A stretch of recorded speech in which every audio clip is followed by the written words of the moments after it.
Olá, olá, olá! Bem-vindos a mais uma aula de legislação especial penal. E agora vamos tratar de um tema extremamente importante, muito importante para o operador do direito, muito importante para os concursos públicos também, e assim por diante. Vamos falar então da Lei Maria da Penha. E ao se falar da Lei Maria da Penha, não se fala só da Lei 11.340, com importantíssimas alterações recentes, mas se fala também de outros dispositivos legais. A gente vai falar ligeiramente sobre a Lei 9.099, a gente vai falar sobre o conceito de violência e também sobre como ele afeta o Código Penal. Vamos também dar uma correlacionada com o recente instituto do Acordo de Não Persecução Penal previsto no Código de Processo Penal.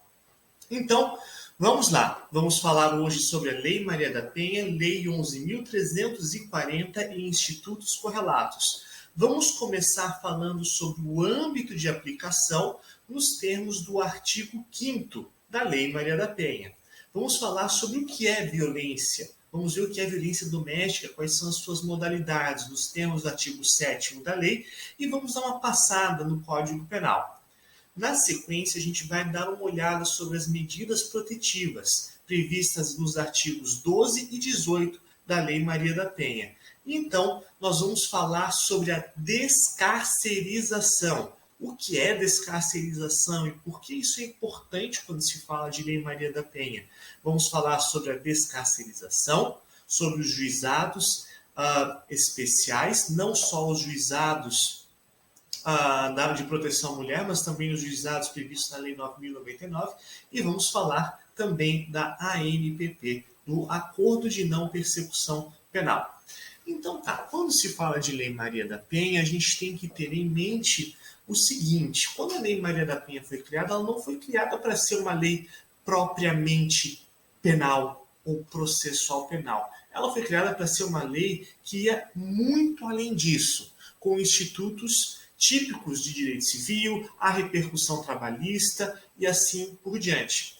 E acontece o seguinte: na medida em que se fala de Lei Maria da Penha, não se fala só de direito penal, se fala também de direitos públicos, de direitos políticos, se fala de políticas públicas, se fala de direitos humanos, se fala de direito internacional, pois através desta lei que o Brasil vem a efetivamente cumprir o disposto em convenções internacionais relativas à proteção à mulher e assim por diante. O que acontece? No contexto brasileiro, a Lei Maria da Penha foi assim chamada por conta do relevante caso de Maria da Penha, que veio a sofrer mais de uma tentativa de homicídio pelo seu ex-marido, e este indivíduo restava impune. O Instituto do Tribunal do Júri ele é muito complexo, se aplica aos crimes dolosos e crimes tentados, e eis que este indivíduo, este agressor, estava restando impune e em questão de tempo ia ocorrer até a prescrição deste indivíduo, este quase homicida, este indivíduo que cometeu o crime de homicídio tentado. Então, vamos lá. Quando se fala de Maria da Penha, ela sim existe, pois o Brasil vem a cumprir com uma série de dispositivos internacionais que determinam a proteção da mulher de diferentes maneiras. E eis que, à medida que se determina essa proteção à mulher, se cuida basicamente do âmbito de proteção doméstica. O âmbito de proteção doméstica, que a 11.340 vai falar dessa proteção eminentemente doméstica. E aqui já começamos com um problema. Por quê? Porque quando se fala de relações domésticas, existe uma ideia disseminada no nosso coletivo, no nosso senso comum, de que doméstico é aquilo que acontece dentro da casa. O senso comum pensa nisso. Se é doméstico, é que acontece dentro da casa. E eis que, quando a Lei Maria da Penha ela foi editada, ela já foi editada pensando num ambiente maior, em um âmbito de aplicação maior. E aqui eu faço mais uma observação. Muitas vezes, quando se estuda para os concursos públicos, quando se vai estudar sobre âmbito de incidência normativo, sobre competência competência, se tem aquela noção de ratione persone, ou seja, a competência em razão de pessoas, ratione matéria, competência em razão de matéria, né? Que tipo de objeto, que tipo de lei, que tipo de ato poderia ser objeto de uma outra lei e assim por diante. Quando se fala de Lei Maria da Penha, o âmbito de aplicação vai muito além de uma noção tradicional de ratione persone. Por quê? Porque no âmbito de aplicação da Lei Maria da Penha, você está falando de relações domésticas que podem ou não ter coabitação. A coabitação é dispensável, tá? A coabitação, ela é dispensável. O que é que diz a lei? A lei, em seu artigo 5º, vem a traçar três grandes contextos. Né? O primeiro é o da unidade doméstica, né, como espaço de convívio, artigo 5º, inciso 1º. Depois se fala do espaço da família, tá? Aí está se falando de indivíduos sem necessariamente coabitação. E, por fim, inciso 3º, a relação íntima de afeto. Então, vamos lá. Vamos pensar em alguns cenários básicos. Primeiro cenário, se fala aí dos indivíduos que coabitavam, né? Olha só, vamos pensar no seguinte: um homem e uma mulher alugam um apartamento, eles são amigos, eles não são íntimos um ao outro, tá? São só amigos, ou melhor, vamos supor que sejam colegas de trabalho, né? Colegas de trabalho. E eles alugam o apartamento e ele agride ela. Está se falando de violência doméstica? Sim. Ah, mas ele não quer ser namorado dela, não quer nada disso. Ele pode sofrer as consequências de ter realizado um ato caracterizável como violência doméstica?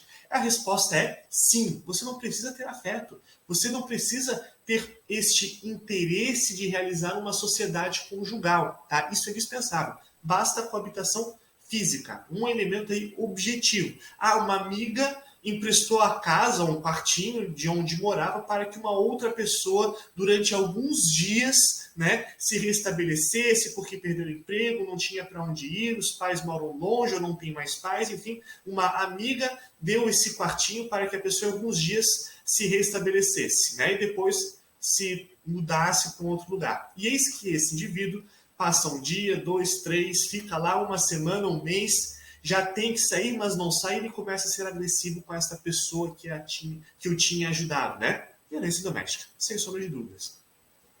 Mais um contexto, né? O inciso 2º vai falar de âmbito da família. Então já vimos primeiro o âmbito de relação doméstica, o espaço físico de convívio. Mais um âmbito da família, tá? Âmbito da família.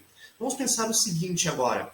Temos em determinada localidade uma casinha em que morava uma família e na casa ao lado morava o pai e a mãe dessa família. Tá? Ou seja, determinados indivíduos moravam próximos de seus pais e os netos em relação aos avós. Não moravam no mesmo espaço físico, mas moravam no mesmo bairro, né? Havia este convívio.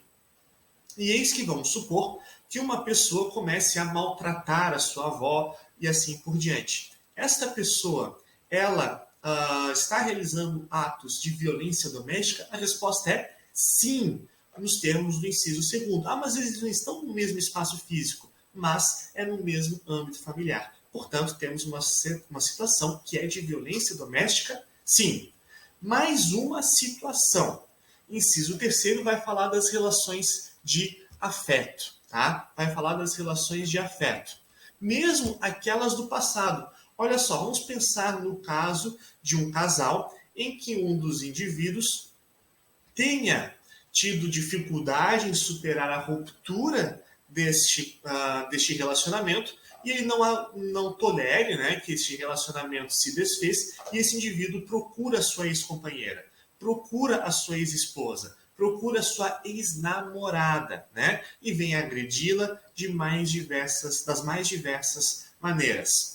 Temos aí uma situação de violência doméstica? Sim. Então, nós temos nos termos do artigo 5º esses três grandes cenários. Esses três grandes cenários, né, que acabam por importar. Primeiro, coabitação, independentemente de vínculo, né? Segundo, âmbito familiar, respeitadas aqui as relações que vêm a ser reguladas no âmbito do Estatuto da Criança e Adolescente, enfim, mesmo Estatuto do Idoso. E também temos essas relações presentes ou pretéritas relativas ao afeto. E eis que isto que consta no artigo 5º vem a ser reiterado na jurisprudência do STJ que dispensa convívio, né? Dispensa convívio para que se tenha uma situação caracterizada como sendo de violência doméstica. E aqui surge uma pergunta, muitas vezes, na mente dos estudantes e que não tem uma resposta clara na lei, mas tem uma resposta mais consolidada na doutrina e na jurisprudência, que é a seguinte pergunta: é possível um casal LGBTQIA+, um dos membros realizar um ato de violência doméstica?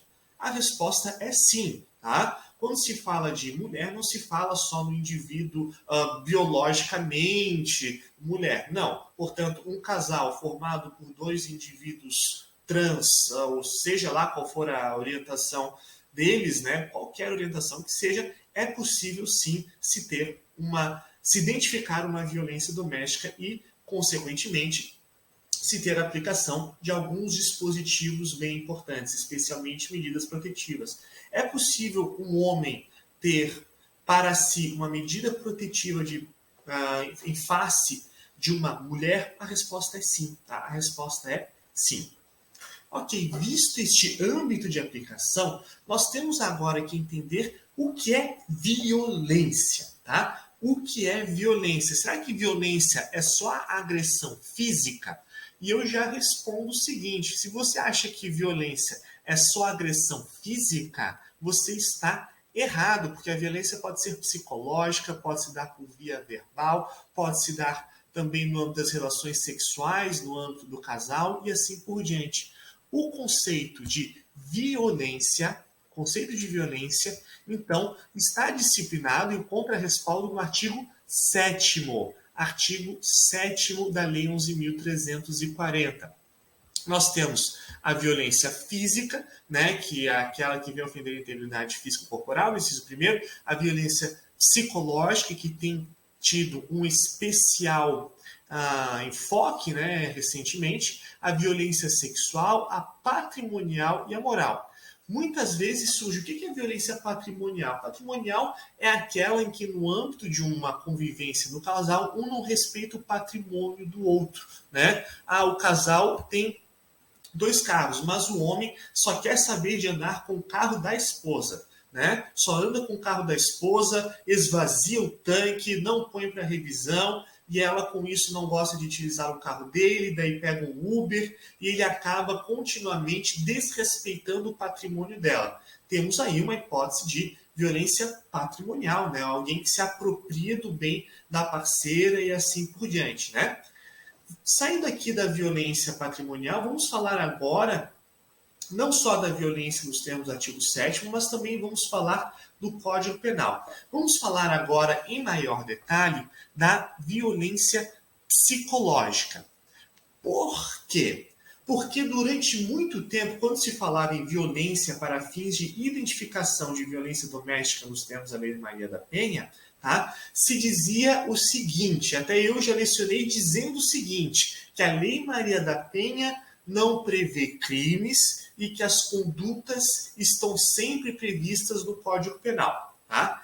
Isso aí tem se mantido, de certo modo. A Lei Maria da Penha, ela quase não traz condutas penais, tá? Quase não traz condutas penais, com exceção da conduta de desrespeitar a medida protetiva, mas basicamente não traz o conceito de violência, não trazia o conceito de violência como sendo crime, trazia o conceito, mas não trazia como sendo crime. O que aconteceu? Alteração legislativa. Olha só, o conceito de violência psicológica era algo que não representava por si só um crime. A violência psicológica poderia representar um crime se viesse a se enquadrar na tipificação, por exemplo, da injúria. Daí seria crime. Durante muito tempo, a violência psicológica, por si só, de maneira autônoma, não era crime. Só seria crime se fosse enquadrada na injúria, eventualmente em alguma calúnia e assim por diante. Mas daí também já cairia no conceito de violência moral. E olha só o que aconteceu. Diante desse quadro normativo, o Código Penal foi alterado pelo legislador, está bem? E agora, quando a gente fala de violência psicológica, tá? Violência psicológica, nós temos que falar não só mais da ideia de ameaça, mas nós temos que falar do 147A e do 147B do Código Penal, tá? O 147B, inserido no Código Penal em 2021, fala da ideia de causar dano emocional à mulher, que é com aquele fim de degradar o controle sobre as suas ações, a pessoa que quer manipular a mulher, tá? A pessoa que quer manipular a mulher. E aqui eu faço uma observação. Aqui eu estou falando de Código Penal fora de um contexto de violência doméstica. Portanto, né, quando se fala desse tipo de violência, a violência psicológica, ela, portanto, prescinde, tá? Ela dispensa a coabitação, o vínculo e assim por diante. O indivíduo que quer sempre manipular a mulher pelo fato dela ser mulher, causando-lhe degradação emocional e assim por diante. Isso é crime. Artigo 147 do Código, 147B do Código Penal. Isso é crime. Não obstante ser crime fora das relações domésticas, é crime também no âmbito das relações domésticas. Mais uma inovação legislativa aqui a ser falada. Não obstante o 147B, também é importante nós falarmos do 147A, a perseguição, o stalker, né? Stalker, a pessoa que quer perseguir outra com ameaças à sua integridade ou não. E aqui, fazendo mais uma observação, nós estamos falando de Código Penal. Não precisa que essa conduta se dê no âmbito da violência doméstica, tá? O legislador foi muito feliz ao tipificar a violência psicológica fora da Lei Maria da Penha, porque assim ele vem a proteger vários indivíduos fora também do âmbito familiar e do âmbito da própria violência doméstica. Portanto, essa tipificação no Código Penal, artigos 147A e 147B, é uma tipificação muito bem-vinda, muito pontual e muito importante, tá bem? O stalker agora, ele é criminalizado, tá? Nos termos do artigo 147A, e a violência psicológica também, ela é criminalizada nos termos do 147B. Não podemos aqui deixar de mencionar, tá? Não podemos deixar de mencionar que quando se fala do crime de perseguição, artigo 147A, quando ele é cometido contra a mulher, tá? Contra a mulher em razão do sexo feminino, nós temos uma causa de aumento, tá? Uma causa de aumento. Qualquer pessoa pode ser perseguida por outro. Um chefe pode perseguir o seu funcionário e assim por diante. Isso representa uma conduta tipificada. Mas quando se fala da perseguição nos termos de uma misoginia, né, de você realizar algo pelo fato de sua vítima ser mulher, nós temos uma causa de aumento.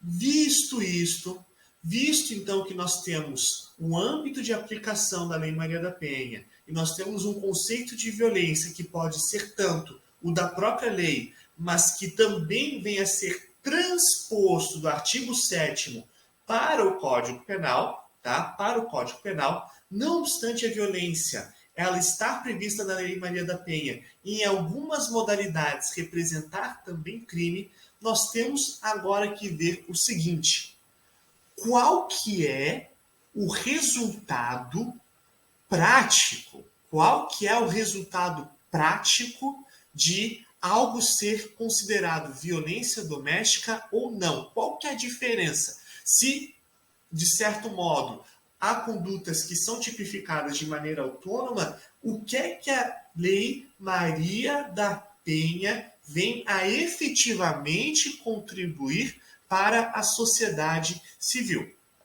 E aqui nós temos uma série, né, de uma série de consequências. Vamos falar agora só de maneira um pouquinho mais superficial, tá?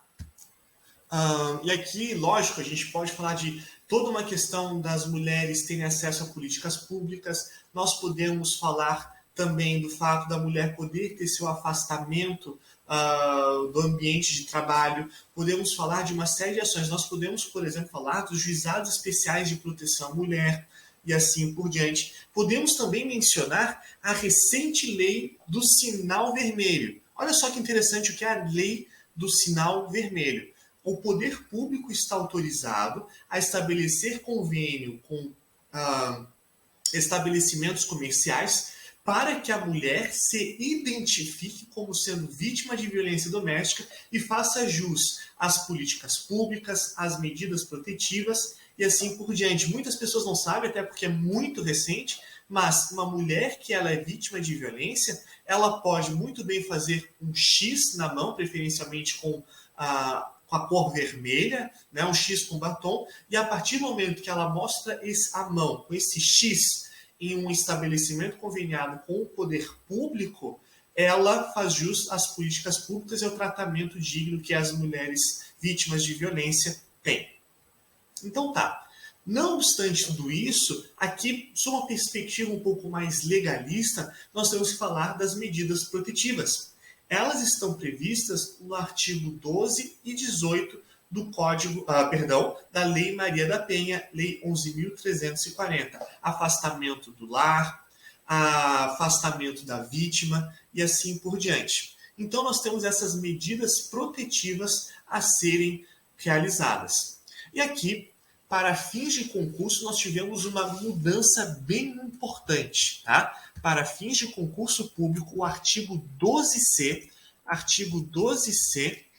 estabelece o seguinte: quem vai decretar essas medidas de proteção?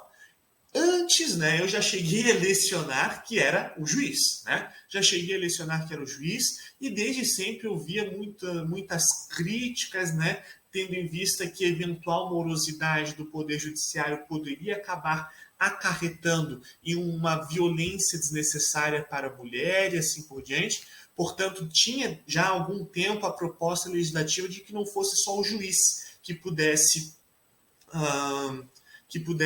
decretar essas medidas protetivas. O que aconteceu? Em 2019 teve alteração e ela pode ser decretada, artigo 12C, não só pela autoridade judicial, mas também delegado de polícia, quando o município não for sede de comarca, ou pelo policial, quando o município não for sede de comarca e não houver delegado disponível no momento da denúncia. Tá? Portanto, nós temos aí um delegado e, eventualmente, caso não tenha um juiz, né, não haja essa comarca, ou até mesmo o policial. Há aqueles que criticam e há aqueles que defendem. Há argumentos nos dois lados. Interessante nós mencionarmos, só aqui fazendo um parênteses, que a Lei Maria da Penha ela tem alguns institutos que têm um lado positivo e outro negativo. Tá? Há críticas e há muitos elogios. Essa questão de uma medida protetiva poder ser emanada por delegado, até mesmo por policial, é algo que evidentemente vem ajudar várias mulheres, mas aqueles que criticam. Outro dispositivo que é muito objeto de crítica diz respeito ao artigo 16 da Lei 11.340, que diz que a mulher pode desistir da representação. Representação para quê, por exemplo? Para crime de ameaça. A mulher foi ameaçada, né? Foi ameaçada, ela quer desistir de uma representação que ela fez. Isso pode ser feito fora da regra geral do Código Penal, artigo 102 e artigo 25 do Código de Processo Penal, que poderia se dar até o oferecimento da representação.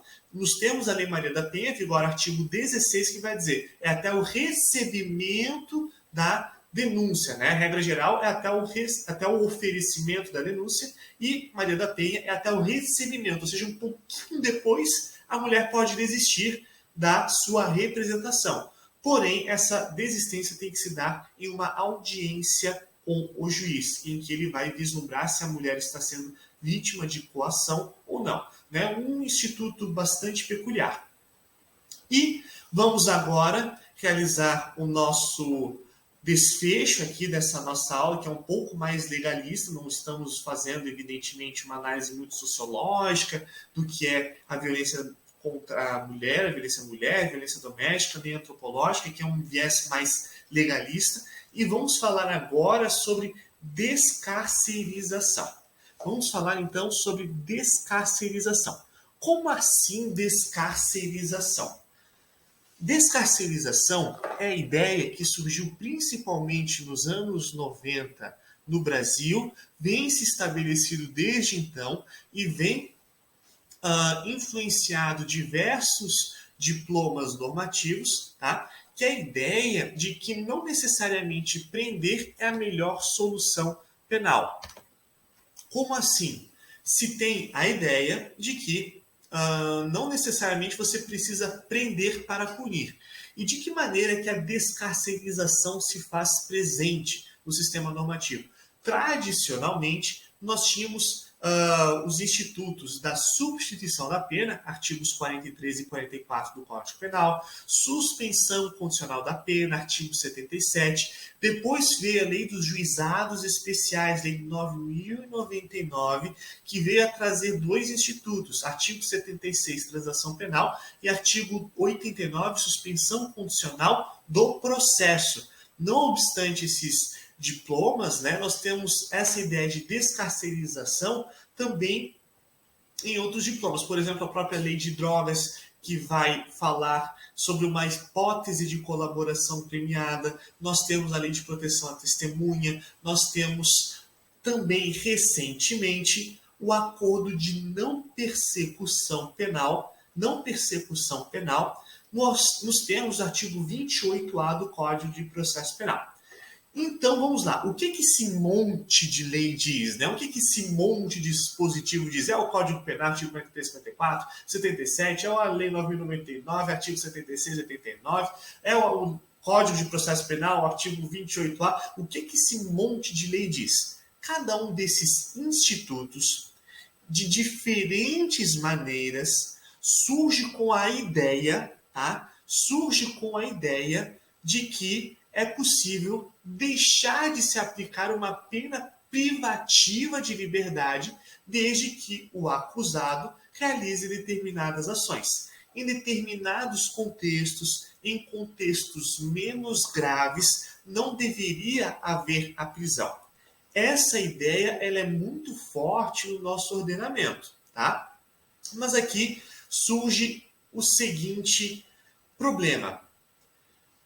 O sistema penal, o sistema normativo, de fato, não deveria só penalizar, tirando a liberdade dos indivíduos. Mas, quando se fala de violência doméstica, será que nós não deveríamos ter uma exceção? Será que a violência doméstica não é algo importante demais para que seja objeto da descarcerização? E a resposta que o nosso legislador dá é sim. Descarcerização não vai se aplicar no âmbito da Lei Maria da Penha, tal qual se dá com qualquer outro crime, com qualquer outra modalidade de violência, assim por diante. Há, no âmbito da Lei Maria da Penha, esse grande obstáculo, essa grande freada à descarcerização. E olha só, a Lei Maria da Penha, tá? A Lei Maria da Penha, ela vem justamente a dizer o seguinte, tá? Que no âmbito dos juizados, Lei 9.099, nós temos que não se aplica a Lei Maria da Penha, tá? Não se aplica a Lei Maria da Penha, a Lei 9.099. Esse dispositivo é o que consta no artigo 41 da Lei Maria da Penha. Tá? A Lei Maria da Penha, artigo 41, diz que não se aplica não se aplica o que consta na 9.099 na Maria da Penha. Maria da Penha é como um microsistema. Não se aplica juizados especiais à Maria da Penha. É um microsistema, juizados próprios.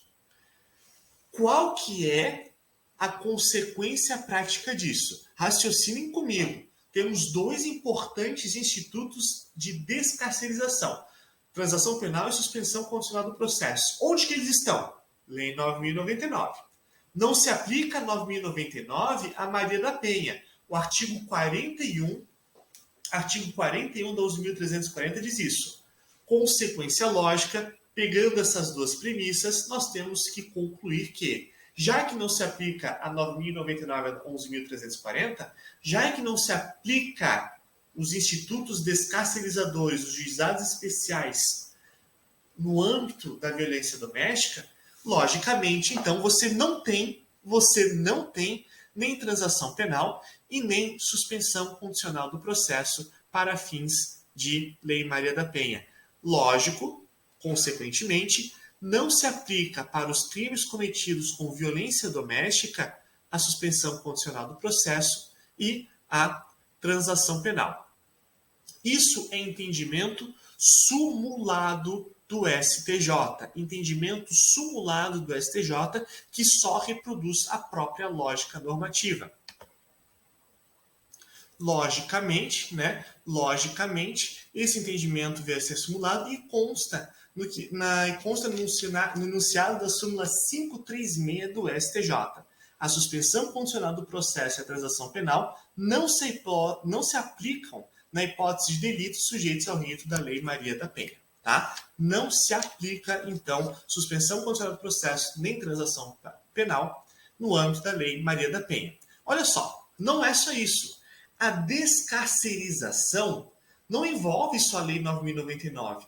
Nós temos um importante diploma relativo à descarcerização, que é o próprio Código Penal. Nós temos a substituição penal nos artigos 43 e 44. Só que o que acontece? Lá no artigo 44 do Código Penal, você vai encontrar a ideia de que só cabe substituição da pena quando o crime não é cometido com violência.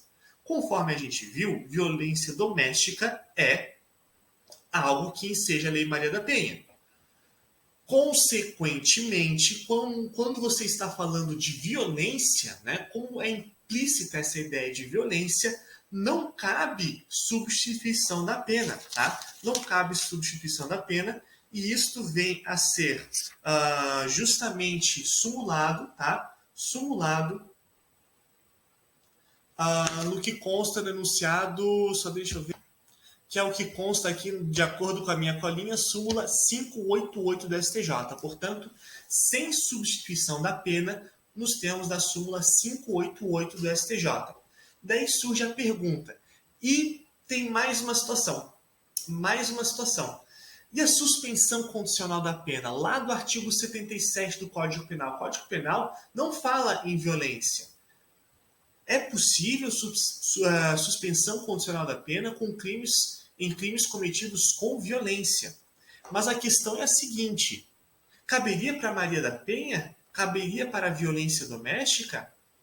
E a resposta aqui ela é divergente. Tá? Com relação à suspensão condicional da pena, a jurisprudência do STJ, a precedente, tá? Salvo engano, da 5ª turma, que diz que não cabe suspensão condicional da pena para crime cometido no âmbito da violência doméstica, tá? Porque as circunstâncias a proíbem, tá? As circunstâncias proíbem essa suspensão condicional da pena. Porém, em que pese haver este precedente, para fins de concurso público, e é esse o entendimento para fins de concurso público, mesmo com entendimento jurisprudencial no sentido contrário, tá? Para fins de concurso público, cabe sim suspensão condicional da pena, mesmo para os crimes cometidos no âmbito da violência doméstica, tá? Mesmo para os crimes cometidos no âmbito da violência doméstica. Nós temos essa divergência, tá? Divergência. Para fins de concurso público, como a lei não proíbe expressamente, pode. Para fins de operacionalização do direito, saibam que existe precedente no sentido contrário. E por fim, tá? Por fim, já estamos chegando ao fim aqui, só mais duas coisinhas para a gente ver. Quando se fala de descarcerização, ela não se dá somente sob a perspectiva normativa, mas se dá também sob a perspectiva principiológica. E nós temos um importante princípio do direito penal que está sob um norte maior, que é a intervenção penal mínima. Tá? Nós temos esse meta-princípio, que é a intervenção penal mínima, que traz consigo um subprincípio, né? Um princípio que todos conhecem, que é o princípio da insignificância. E eis que este princípio, o princípio da insignificância, faz com que ocorra também a descarcerização. Afinal, muitas práticas deixam de ser consideradas crime. E agora eu faço a seguinte pergunta: será que um crime cometido no âmbito da violência doméstica pode ser considerado insignificante? Tem crime de violência doméstica insignificante? E a resposta é não. Nos termos da súmula 599 do STJ, o princípio da insignificância é inaplicável. Para fins, só um instantinho, que eu já ia dizendo o dispositivo errado. Então nós temos né, nos termos da súmula 589, que é inaplicável o princípio da insignificância nos crimes ou contravenções penais praticados contra a mulher no âmbito das relações domésticas. Tá? Também, então, se afasta a insignificância, evitando-se a descarcerização. Agora sim, para fechar, e o que fala o Instituto do ANPP? Do Acordo de Não Persecução Penal. O Acordo de Não Persecução Penal não é aplicável aos crimes cometidos mediante violência. Tá? O artigo 28A do Código de Processo Penal, tá?